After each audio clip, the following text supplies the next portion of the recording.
Hi guys, welcome back to my channel. If you're new, hello and welcome, my name is Katie. This is a little different to what I would be usually posting. I'm currently having a little break from what eat the day videos, just whilst I've got things going on, holidays and things like that. If you have been around, you will know that I went on a shopping trip with one of my friends to Southampton, and you would have seen that I'd had just a nice shopping trip. I posted my Primark haul, which was the main reason what I wanted to get in Southampton, but I also bought a couple of other bits. So I thought I'd put this in a separate haul because it's not clothing related, it's just bits and bobs I bought from various shops. So if you would like to know what other bits of shopping I bought on my weekend shopping trip, then make sure you keep on watching. So, I will start off with a shop called Menkind. It's one of them shops that does like the kind of jokey presents, like the gadgets for men, Funko Pops, bits like that.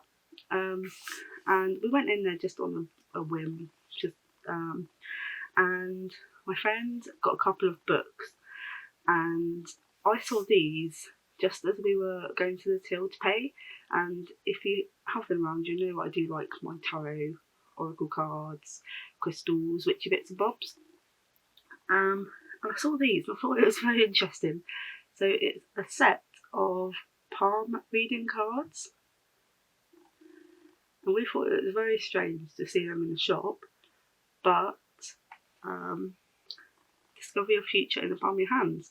And we did briefly look at this before we left on the Sunday, and it was quite spooky when you looked at the different lines and parts of the hand, what they meant. So yeah, it was really, really interesting. I might even take these with me when we go away. You might see this video either after we've come back from being away, because the computer is having a bit of a meltdown at the moment and it's deciding not to work, so we're having to go through contacting where we bought it from about that. But hopefully you see obviously all these shopping hauls very soon. But yeah, my mother-in-law, she really likes like tarot cards and stuff like that, so I might take these with her. These might be quite interesting to her, so I might take these in the caravan for us one evening. And I can't remember how much they were though. I think they're no less than a £5. And yeah, it's really, really interesting. So that was one item that I got from the shop called Menkind. I will go to, we just mooched around and just saw what kind of shops were in the West Quay shopping centre, and we saw a Yankee Candle. And I haven't actually been physically into a Yankee Candle shop, so this was very, very exciting for me. And we just went in, had a little mooch around. They had a little section for, I think it was 25% off a certain kind of scents. Then we went on the other side of this little display, and it had a 50%, I think it's 50%? I don't think I've got the receipt now, but I think it was 50% or 25% off Christmas scented candles, and I think there were reed diffusers as well. So I picked up 2 candles, which I'm so excited to have for the winter season. So they were just this size, so not like the massive ones. So how big it is? 411 grams. So I got this one, and this one is Christmas Eve Cocoa. So if you have this one, if you're into candles, let me know. But yeah, I've become a big candle lover over the last year or so. Oh, it's so nice. I can't wait. Well, I say that I can't wait to burn it, but I need to go through make sure I've got the other candles, like the ones that I want to burn first. So this one is 411 grams. I never actually looked to see if it says how long the burn time is. No, I don't think it says. It obviously says not to leave it in different places and stuff. So yeah, this was half price. This was £12.49. So I know some people might think obviously Yankee Candle was quite expensive, but they are obviously really nice smelling candles, and like some of the Christmas ones I have also don't burn them all the time. They're only for like the winter period. So yeah, so I got Christmas Eve cocoa, which I just love. Yeah, so that was my first candle. And the second Christmas candle I got is spun sugar flurries. So I think it's meant to be like kind of a baking kind of one. That's what it looks like. They did have Christmas Eve, which we weren't a fan of, Letters to Santa, which I was on the fence of buying, but I preferred these ones out of the ones that we smelled. So again, this one was £12.49, 411 grams. This one's a bit slightly more like of a fresher scent, so not as sweet. So maybe this will be a good break one to have in between like the sweet smelling ones. So yeah, Yankee Candle. Absolutely love it.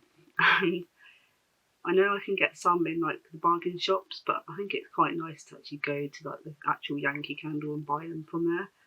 So yeah, so nice. So there are my two. Not that I need any more. 2 new Yankee Candles. So the last few bits are all from Waterstones. There is actually a mixture of books and some Harry Potter items. So I will go with the Harry Potter items first. I've got 2. I kind of got so carried away, I nearly picked up like 2 extra of these, but my friend managed to make me stop because I hadn't seen this kind of stuff in my local Waterstones and stuff like that, so it was a bit like, oh my god, should I get it now? So the first item is actually a Christmas decoration. So yeah, it's going to be an extra one for my Harry Potter Christmas tree, and it is the same brand, I believe, as the other bigger ornaments I got last year, like the golden snips, the letter, the sorting hat, all them ones, by Nemesis Now. So this was £7.99, which I think is quite good, and it is a hanging ornament of Harry's wand. I think you can, I didn't see it in that shop, or we didn't find it in that one, but I believe you can. Sorry if that hurts anyone ears, because that's the polystyrene coming out. But I believe you can get Ron, Hermione and Voldemort's wand, I think, in this hanging ornament set.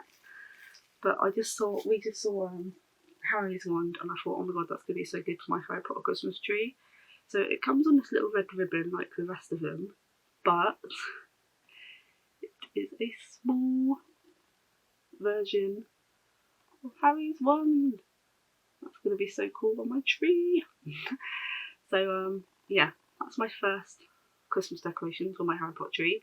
I did say that I was going to get one a year, but I'm hoping to get something at the studios when we go soon, but that'll probably go on the main tree. But I just wanted extra nice unique ones for my Harry Potter tree as well. So yeah, I've got Harry Potter's wand. I won't hurt anyone's ears by putting that back in the box yet.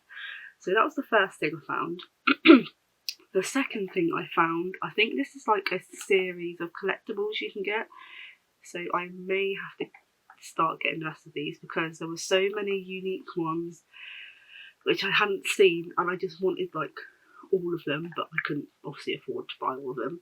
So this was £11.99, and I think this is a very good price for what it is. So we have, do I call it a collectible? Yeah, collectible kit. So you get the Monster Book of Monsters. Hopefully you can see that. It's actually a good size. I'm going to get out in a minute. So it does make noise and move, but I'm just going to keep it off because I'm going to put it on my bookshelf. And it comes with like a little booklet as well. So I have got it out because I did put batteries in it, because I wanted to see what the sounds were. But it is quite not as nice of a sound. I might put it on for like a few seconds just so you can hear it. So here is the Monster Book of Monsters, like proper like collectible detail. And see, it opens because it does move, so you can see its little teeth and tongue.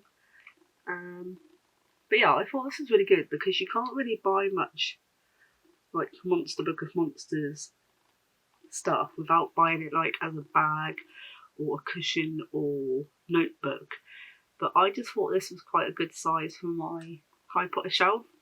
I will quickly put it on just so you can hear the sound, but it's like quite a tinny sound, so I'll just put it on for like a couple of seconds.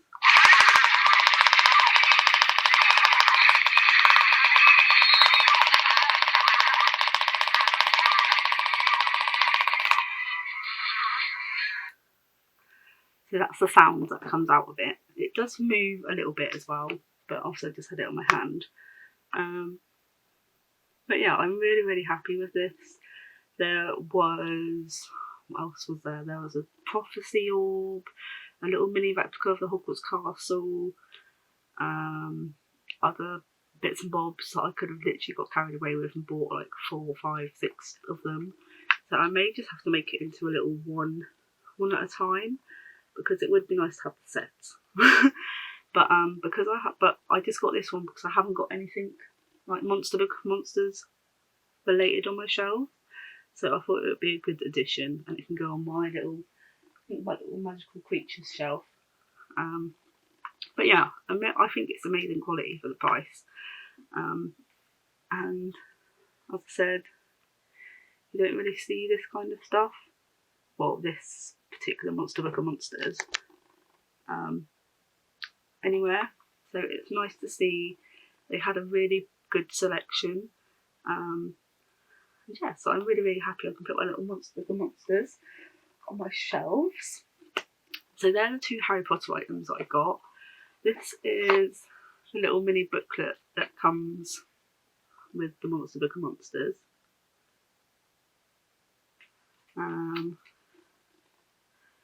Yeah, so this gives you a little bit, just magical creatures.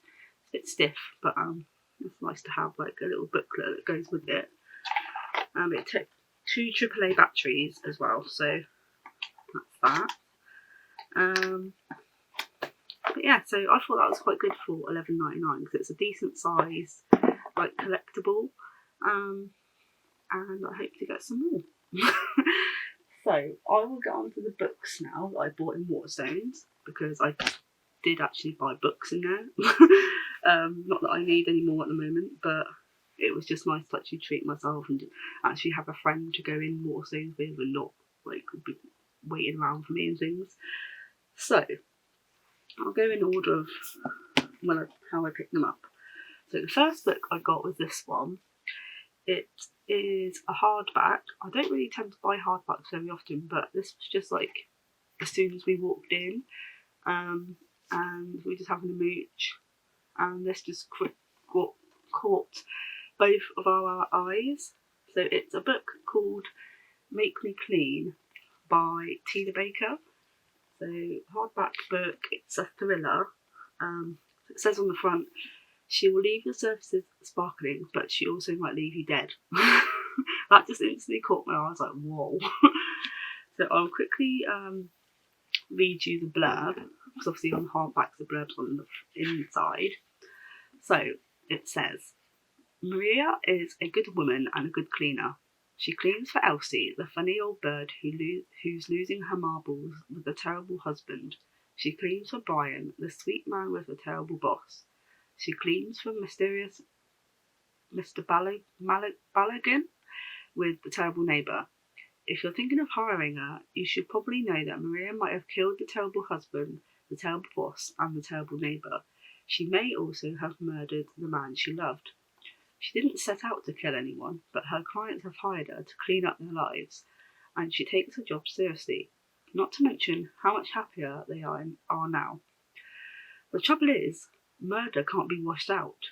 You can only sweep it under the carpet and pray no one looks too closely. How good does that sound? So we instantly read that and we're like, oh my god, that sounds so good.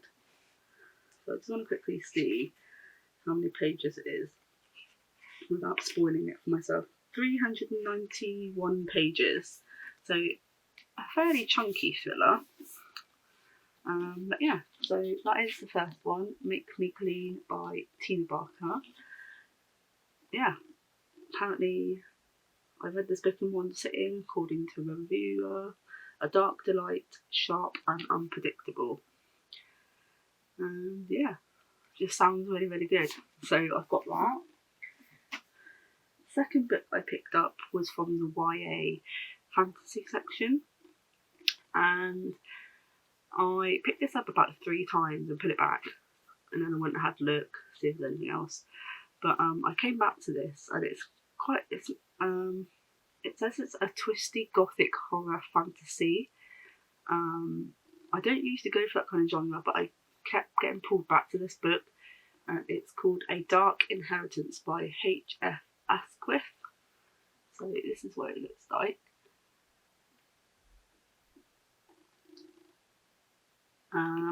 Yeah, so I don't know if it's quite new. And let's see if I can find the last page. 386 pages.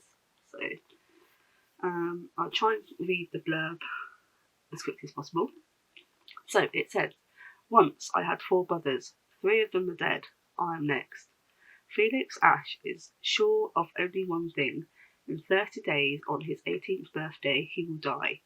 The gruesome deaths of his 3 brothers have convinced Felix that he and his family are under a terrible curse, one doomed to stop anyone inheriting his family's incredible fortune. When an opportunity to break the curse appears to present itself, it's impossible not to heed its dark call, and bound to everything is a deadly secret society that will either be Felix's downfall or his one chance of redemption. How good does that sound? So I'm hoping, well, I don't mind too graphic because I read quite a graphic book recently, but yeah, I think maybe the shiny cover caught my eye as well. Because look at that falling, that's so good. So yeah, another new book, and obviously it's a paperback. So yeah, so A Dark Inheritance. So they were the 2 books I originally had picked up because I had obviously the Harry Potter stuff, and I thought that should be enough. So we went to the till. My friend Kirsty had some crime and thriller books that she picked up, and the man that served us was like, if you like thrillers, you should go and pick up that book. And we're like, okay. He's like, I read this and it was so good, and he said it made him say the F-bomb when there was a big twist in it. And yeah, so I picked up this, and my friend might probably be borrowing it off me once I've read it. So it is called The Heights, and it's by Louise Candlish. And yeah, he said it's really, really good. So this looks quite chunky. Let's see how many pages is this one. So I haven't read anything by Louise Candlish, so I'm hoping you will enjoy it. Let's just see. Oh, she's got a thingy, some chapters for another thriller that she's bringing out in, well, it should be out. So we have, is that the last page? 429 pages this one is. So hopefully we will like this. But yeah, obviously I bought it, so I'll be reading it first whenever I get to it. So yeah, it's a really good thriller apparently. So I'll just quickly read the blurb again. So, up here, anything can happen, even murder. The Heights is a tall, slender apartment above the warehouses of Tower Bridge. Its roof terrace, so discreet you wouldn't know it existed until... Blah, blah, blah. I'll try again. The Heights is a tall, slender apartment building among the warehouses of Tower Bridge. Its roof terrace, so discreet you wouldn't know it existed if you weren't standing at the window of the flat directly opposite, but you are, and that's when you see a man up there, a man you'd recognise anywhere. He's older now, his appearance has subtly changed, but it's definitely him, which makes no sense at all, since you know he has been dead for over 2 years. You know this for a fact, because you're the one who killed him. Doesn't that sound good? So yeah, really, really looking forward to reading this one. So yeah, that was all the books I've got on Waterstones, my little Harry Potter bits, and the other bits and bobs I got on my shopping trip. So I hope you enjoyed this video, even though it's probably a bit different to what we usually post, but I like to share what I bought in a nice way, not in a showing off way. But if you did enjoy it, please don't forget to leave a big thumbs up. If you're brand new to my channel, hello and welcome. Please hit that subscribe button, as I'm trying my hardest to get to 1,000 subscribers, and I'd love for you to stick around for the journey. So take care, and I'll speak to you very soon in the next one. Bye!